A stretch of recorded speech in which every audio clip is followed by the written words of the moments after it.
પ્રશ્ન એ નથી કે પથ્થર કોને માર્યો, પ્રશ્ન એ છે કે આ પથ્થર મારવાનો વિચાર કોને આપ્યો.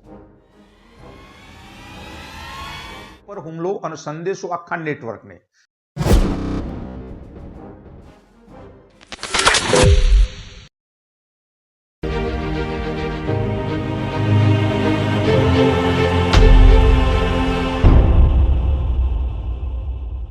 મિત્રો, કેટલીક ઘટનાઓ ઇતિહાસમાં ત્યારે નોંધાય છે જ્યારે તે બને છે અને કેટલીક ત્યારે નોંધાય છે જ્યારે તેના વિશે કોઈ બોલતું નથી. આજની આ વાર્તા એ બે વચ્ચેની છે.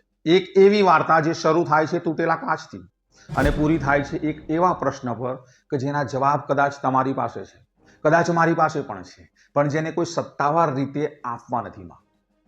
ફેબ્રુઆરી 2026 ગુજરાત એક રાજ્ય જેને વિકાસનું મોડલ કહેવાય છે. એક રાજ્ય જ્યાં જીડીપીના આંકડાઓ ચમકે છે, જ્યાં ઇન્ફ્રાસ્ટ્રક્ચરની વાત થાય છે, જ્યાં ઇન્વેસ્ટમેન્ટ સમિટ થાય છે, અને એ જ ગુજરાતમાં એક જ મહિનામાં બે અલગ અલગ શહેરોમાં બે રાજકીય કાર્યકરો પર સંગઠિત હિંસા થાય છે. બંને આમ આદમી પાર્ટી સાથે જોડાયેલા, બંને ગ્રાઉન્ડ લેવલના કાર્યકર અને બંને એક જ કામ કરતા હતા જે કદાચ લોકશાહીમાં દરેક નાગરિકને કરવાનો અધિકાર છે, અને બંને એ જ અધિકારની કિંમત ચૂકવવી પડી. પણ મિત્રો, આ વાર્તા ફક્ત બે હુમલાની નથી.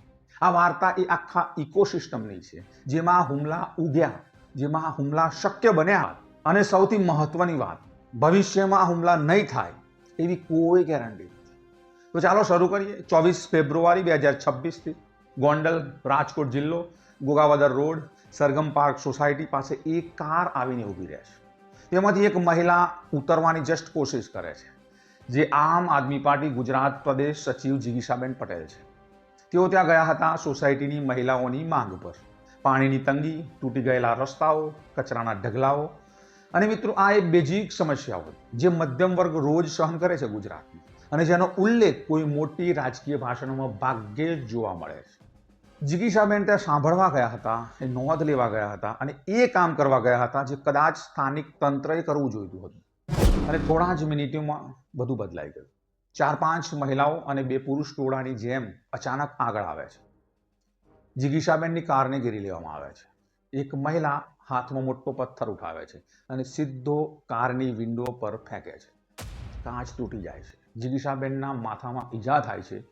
હાથમાં નાની મોટી ફ્રેક્ચરની આશંકાઓ છે, અને ડ્રાઈવર સમયસર કાર આગળ દોડાવે છે. નહીં તો કદાચ એ દિવસે એવું થઈ શકતું હતું જેની કલ્પના પણ ગુજરાતમાં કરીએ તો ડરાવી નાખે એવું છે. તેમને પહેલા ગોંડલ સિવિલ હોસ્પિટલમાં લઈ જવાયા, પછી રાજકોટની ખાનગી હોસ્પિટલમાં શિફ્ટ કરાયા, અને આખી ઘટનાનો લાઈવ વિડીયો સોશિયલ મીડિયામાં વાયરલ થયો. હવે અહીંયા રોકાઈએ અને પ્રશ્ન પૂછીએ. જિગીશાબેન એક રૂટીન જાહેર અરજીની બેઠક માટે ગયા હતા, તો આ ટોળું ત્યાં અચાનક કેવી રીતે આવ્યું? સ્વયંભૂ ભીડ પાસે તૈયાર પથ્થર નથી રહેતા. પથ્થર ઉઠાવવા માટે તૈયારી જોઈએ, પ્લાનિંગ જોઈએ, એને શોધવા પડે, સાથે લાવવા પડે. તો આ પ્રી પ્લાનિંગ હતું કે પછી પ્રી મેડિટેશન? આ એવી સ્ક્રિપ્ટ છે મિત્રો જે કદાચ પહેલા લખાઈ ગઈ હતી. પણ પ્રશ્ન એ નથી કે પથ્થર કોને માર્યો, પ્રશ્ન એ છે કે આ પથ્થર મારવાનો વિચાર કોને આપ્યો. 26 ફેબ્રુઆરી ગોંડલ પોલીસે 2 મુખ્ય આરોપી મહિલાઓ કૃષ્ણ રાવલ અને યોગિતા ઉર્ફે દૃષ્ટિ વિંજુડાની ધરપકડ કરી. મિત્રો, એફઆઈઆરમાં 9 લોકોના નામ, 5 મહિલાઓ સહિત સીસીટીવી અને સાક્ષીઓના આધારે તપાસ આગળ વધતી રહી, પરંતુ બાકીના 7 આરોપી ફરાર. અને જે બીજેપી કોર્પોરેટરનું નામ આમ આદમી પાર્ટીએ જાહેરમાં લીધું તે ચાર્જશીટમાં ક્યાંય દેખાયું નહીં. 2ની ધરપકડ થઈ, પણ જે હાથને પથ્થર ઉઠાવવા માટે પ્રેરિત કર્યા એ હાથ હજુ પણ અદ્રશ્ય.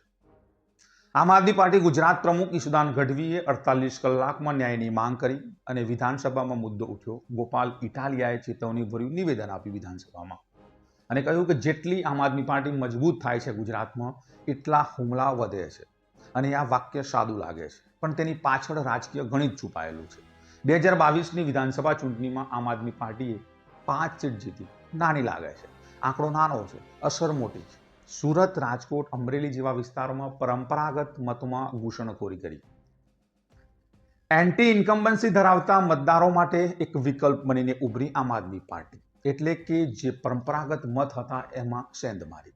જિગીશાબેન 31 ઓક્ટોબર 2025થી ડોર ટુ ડોર સંગઠન મજબૂત કરતા હતા ગોંડલ સૌરાષ્ટ્રમાં. રેલી નહીં, જાહેરાત નહીં, સીધો સંપર્ક. અને રાજકારણમાં સૌથી જોખમી વસ્તુ મિત્રો મતપેટી નથી હોતી, પણ ઘર સુધી પહોંચતો કાર્યકર હોય છે. અને ખાસ કરીને તે મહિલા કાર્યકર હોય, કારણ કે એ જોડાણ ભાવનાત્મક બને છે અને એ જોડાણ તોડવું મુશ્કેલ છે. હવે મિત્રો વાર્તાનો બીજો ભાગ. અમરેલી જિલ્લો, વડિયા તાલુકો, હનુમાન ખીજડીયા ગામ પાસે આમ આદમી પાર્ટીના નેતા યુવરાજસિંહ જાડેજા એક પ્રશ્ન લઈને પહોંચે છે. જ્યાં એક બકરી પણ નથી ગામમાં, ત્યાંથી 10,000 લીટર દૂધ ક્યાંથી આવે છે? આવો પ્રશ્ન એમના મનમાં છે. આ માત્ર એક આંકડાનો પ્રશ્ન નહોતો, આ જાહેર આરોગ્યનો પણ પ્રશ્ન હતો. ગુજરાતના બાળકોના ગ્લાસમાં શું જઈ રહ્યું છે એનો પ્રશ્ન હતો. અંતે ટેન્કર માફિયાઓએ તેમની કાર રોકી, કાચ તોડ્યા, ટીમ પર હુમલો કર્યો. દિલુભા ઠાકોરને લોખંડની પાઇપથી ગંભીર ઈજાઓ પહોંચી.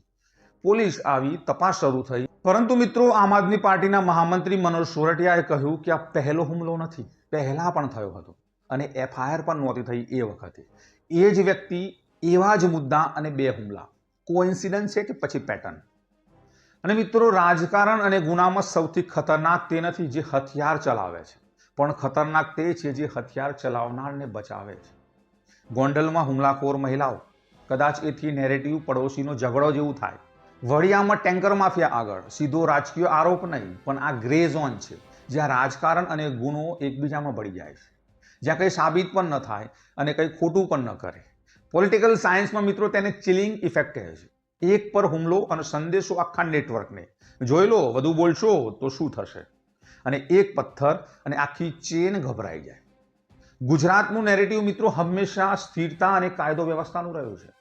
ત્યારે એ જ મહિનામાં એક જ પક્ષના 2 કાર્યકરો પર સંગઠિત હુમલાઓ નેરેટિવને પ્રશ્ન કરે છે. મીડિયા કવરેજનું એંગલ પણ મહત્વનું છે મિત્રો. ગોંડલની ઘટના વાયરલ થઈ કારણ કે વિડીયો લાઈવ હતો.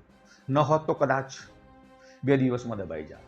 યુવરાજસિંહનો કેસ, જ્યાં નકલી દૂધનું નેટવર્ક મુદ્દો હતો, બહુ સેન્સિટિવ પોઈન્ટ હતો અને એ જ પ્રાઇમ સ્પેસમાં ન મળ્યો મીડિયા. મૌન પણ મિત્રો ક્યારેક પથ્થર જેટલું શક્તિશાળી બને છે. અને મિત્રો અંતે જિગીશાબેન પટેલ પછી આમ આદમી પાર્ટીએ ઉગ્ર આંદોલન જાહેરાત કરી. આ માત્ર રાજકીય નિવેદન નહોતું, આ એક જોખમ હતું. જો આંદોલન મજબૂત બનશે, મોરલ હાઈગ્રાઉન્ડ મળશે, જો હિંસક બનશે તો નેરેટિવ વળી જશે. અને રાજકીય ચેસબોર્ડ મિત્રો તૈયાર છે ગુજરાતમાં અત્યારે. મિત્રો ભારતનું સંવિધાન અને કલમ 19 બોલવાની અને શાંતિપૂર્ણ સભાની સ્વતંત્રતા આપે છે ગુજરાતમાં કોઈ પણ નેતાના કોઈ પણ જગ્યાએ. પણ જ્યારે એક પથ્થર એક અધિકારને ચૂપ કરે, એક માફિયાઓ કોઈના હકને ચૂપ કરે અને 7 આરોપી ફરાર રહે, ત્યારે અધિકાર કાગળ પર રહે છે, જમીન પર નહીં. હવે 3 શક્યતાઓ છે મિત્રો. પહેલું, ઝડપથી તપાસ, બાકી આરોપી પકડાય અને માસ્ટરમાઇન્ડ સામે ચાર્જશીટ થાય.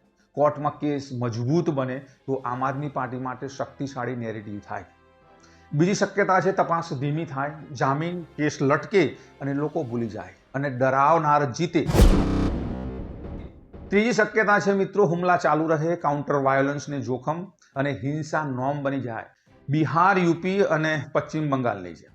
આ હવે ફક્ત 2 હુમલાની વાર્તા નથી રહી.